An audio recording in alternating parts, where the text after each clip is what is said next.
नमस्कार दोस्तों, ज्योतिष का सफर में नरेश गांधी का सादर प्रणाम। ये हमारा 205वां एपिसोड है जिसका नाम है पति पत्नी और डिवोर्स। जी हाँ दोस्तों, पति पत्नी का रिश्ता फौलाद की तरह मजबूत होता है और कांच की तरह नाजुक भी होता है। शादी के 7 फेरों से पति पत्नी के जीवन की शुरुआत धूम धड़ाके से होती है। पति पत्नी शादी करके फूले नहीं समाते। जमाने भर की खुशियां उनके दामन में आ गई हो ऐसा उन्हें लगता है। उनके सपनों की उड़ान अनंत आकाश में शुरू हो जाती है। अनंत आकाश भी उन्हें छोटा लगता है। ऐसी खुशियां इससे पहले उनके जीवन में कभी आई नहीं थी। ये दोनों पति पत्नी कल्पना के हसीन और रंगीन आकाश में परिंदे की तरह उड़ने लगते हैं।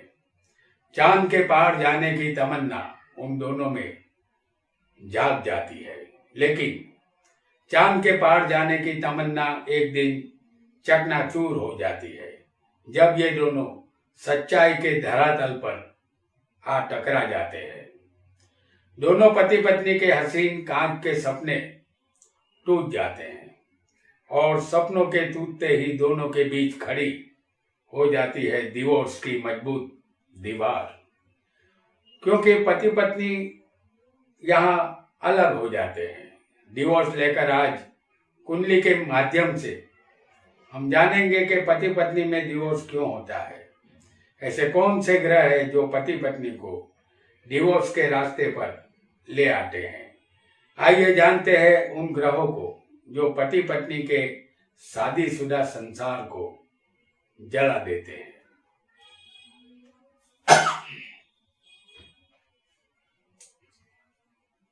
आपका कोई भी लग्न हो, 7वां स्थान कुंडली में पति पत्नी का है। पति हो या पत्नी, 7वें अगर राहु होगा, जैसे हम आपको दिखा रहे हैं, आपका यहाँ कोई भी लग्न हो सकता है। अगर 7वें राहु होगा तो समझ जाइए कि आपका लग्न जीवन तलवार की धार बन जाने वाला है। 7वें स्थान पर राहु की दृष्टि होगी तब भी यहाँ वही फल मिलेगा। जैसे राहु किसी को तीसरे स्थान में हो सकता है, राहु लग्न के स्थान में भी हो सकता है और राहु किसी को 11वें स्थान में भी हो सकता है। तो उसकी 5वीं, 7वीं और 9वीं दृष्टि होती है। इसे विच्छेदात्मक ग्रह कहते हैं। राहु जिस स्थान में बैठ जाता है उस स्थान के रिश्तेदार से अलग कर देता है। अगर 7वें राहु होगा तो जातक जातिका के जीवन में जहर घोलने का काम राहु ही करता है। राहु एक जहरीला ग्रह है और मायावी भी। वह पति पत्नी के स्थान में आ जाता है तो दोनों में जुदाई का निर्माण करता है। पति पत्नी को जुदा कर देता है, वह डिवोर्स की तरफ ले जाता है। जातक या जातिका के लिए यह स्थिति कष्टदायक होती है। आइए एक और योग को भी जानेंगे, एक ऐसे ग्रह को जो विच्छेदात्मक ही काम करता है। आपका यहाँ कोई भी लग्न हो सकता है।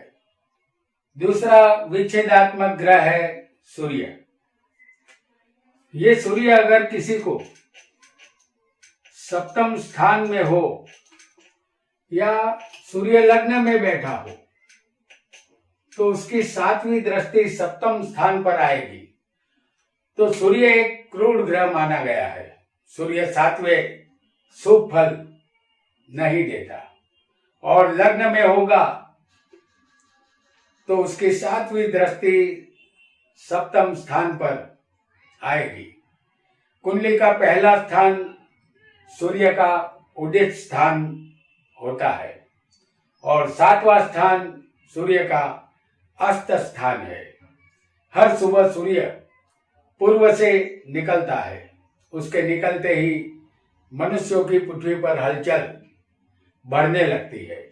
तमाम उद्योग धंधे शुरू हो जाते हैं। सूर्य सरकार है और सरकार ही नोट छापती है और उसी नोट को कमाने की चहल पहल पूरी दुनिया में शुरू हो जाती है। सूर्य अहंकार का कारक है।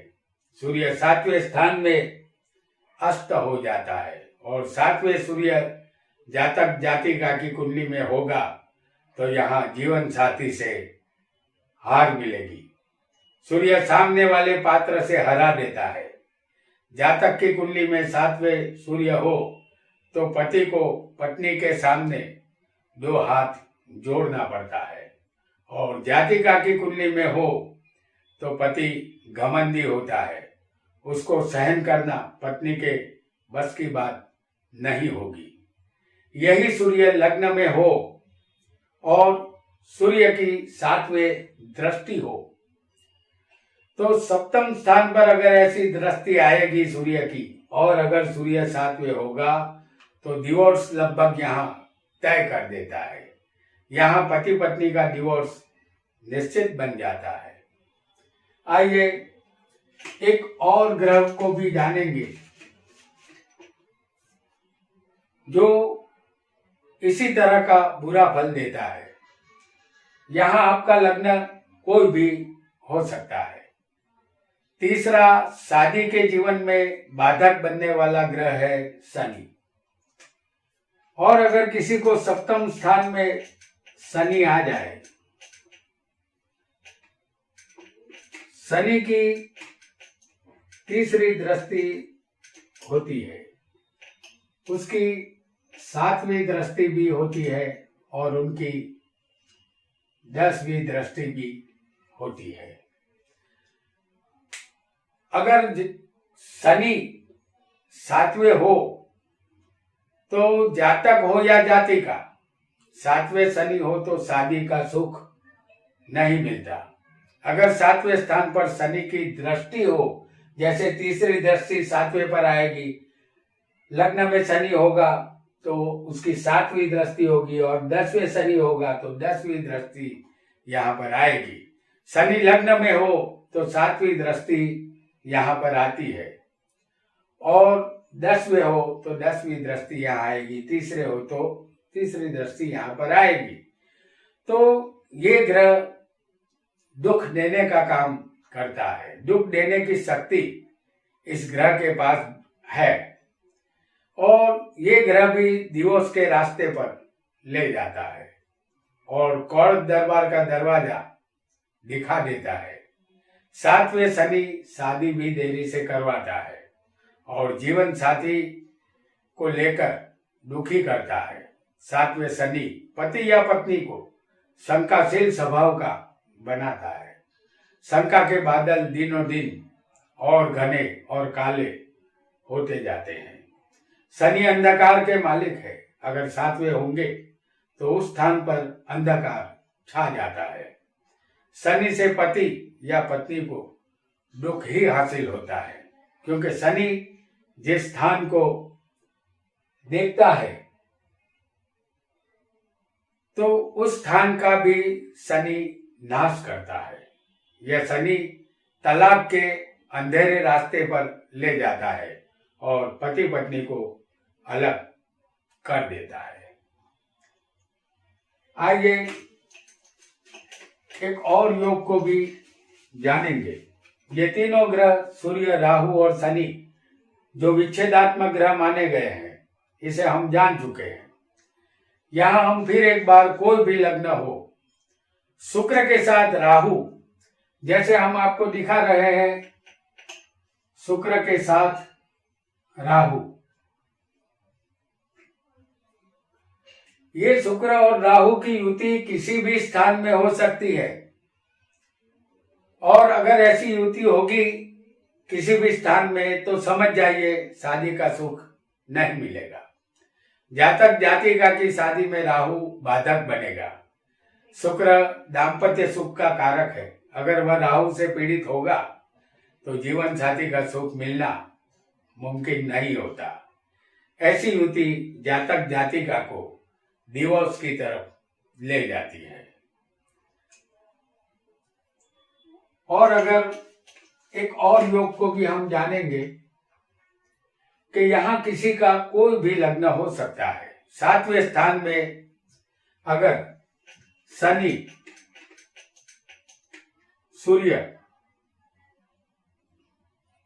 और राहु, ये तीनों विच्छेदात्मक ग्रह है और पापी है। ये किसी को लग्न में भी हो सकते हैं। शनि, सूर्य और राहु। तो 7वें स्थान में शनि, सूर्य और राहु हो या लग्न में शनि, सूर्य और राहु हो तो जातक या जातिका कभी शादी करके सुखी नहीं हो पाते। ये तीनों पापी और विच्छेदात्मक ग्रह है। शादी करने से बर्बादी के सिवा कुछ हासिल नहीं होता। इस युति को एक श्राप ही समझना चाहिए। यह योग शादी पर तलाक की मोहर लगा देता है। आइए एक और योग को भी जानेंगे। यहाँ हम मेष लग्न की कुंडली आपके लिए बना रहे हैं। तो ये कुंडली में 7वें का मालिक होगा शुक्र। अगर ये छठे शत्रु के स्थान में जाएगा, जैसे सप्तम का मालिक शुक्र है जो छठे चला गया है, ये कन्या का शुक्र है, तो ये शत्रु के घर में आ गया है। तो किसी भी पति पत्नी में ऐसा 7वें का मालिक अगर शुक्र चला जाएगा छठे, तो यहाँ शत्रुता अवश्य होगी। और 7वें का मालिक अगर हम गिनेंगे तो वो अपने स्थान से भी 12वें है। यहाँ सीधा तलाक का योग बनता है। और छठे का मालिक यहाँ पर कौन है? बुध है। अगर समझ लीजिए कि ये बुध भी अगर 7वें बैठ गया,